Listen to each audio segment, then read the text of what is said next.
Някои наричат тази пещера преходна. Горе, когато вървиш по брега, е почти невидима. И все пак е достъпна от сушата. По тясна пътека слизаш към нея и виждаш каменна плоча и част от морето, заобиколено от величествени скали. Като скрит каменен плаж е.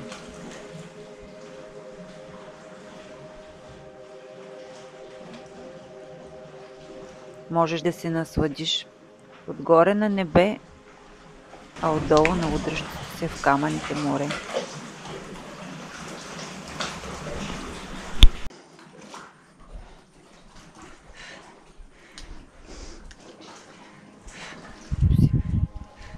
Само при тихо море, както в нашия случай днес, можеш да влезеш. Дори и да скочиш.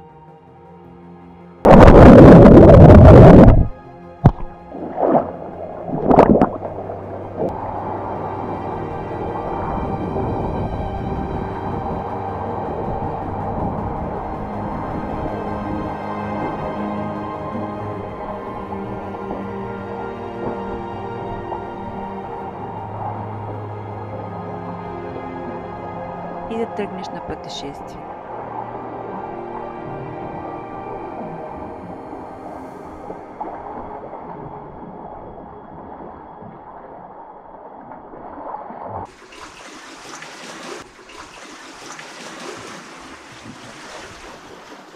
От това малко загадъчно море се озоваваш като в малка кухина с прозорци.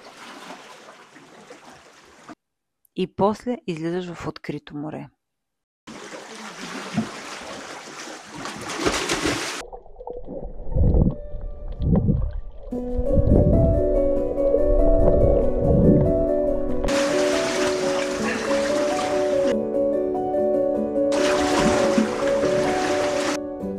Има места, където можеш да седнеш и да се насладиш на красотите. Да порусалстваш, както казва моята дъщеря.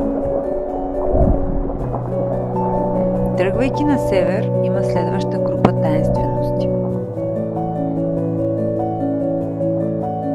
Морето е приказно чисто синьо и идеално за гмуркане.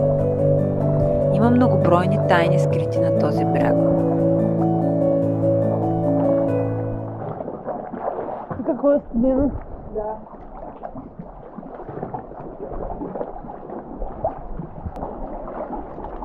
Тук влизаме в следващата красота. Това, което не мога да ви предам в това видео, е аромата на тези места, особено когато влезеш в пещерите. Мирише на древни морски тайни.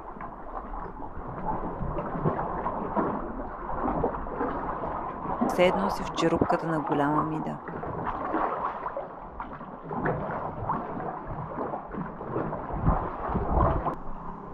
Някаква лодка има, да. Добре, се връщаме. Рак, какъв голям.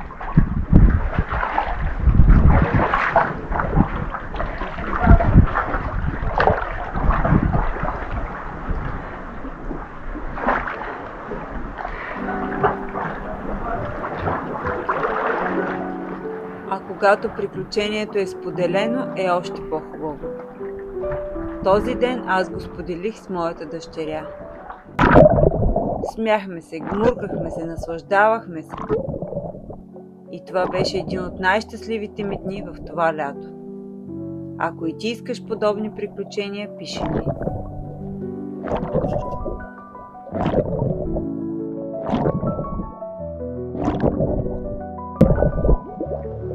Thank you.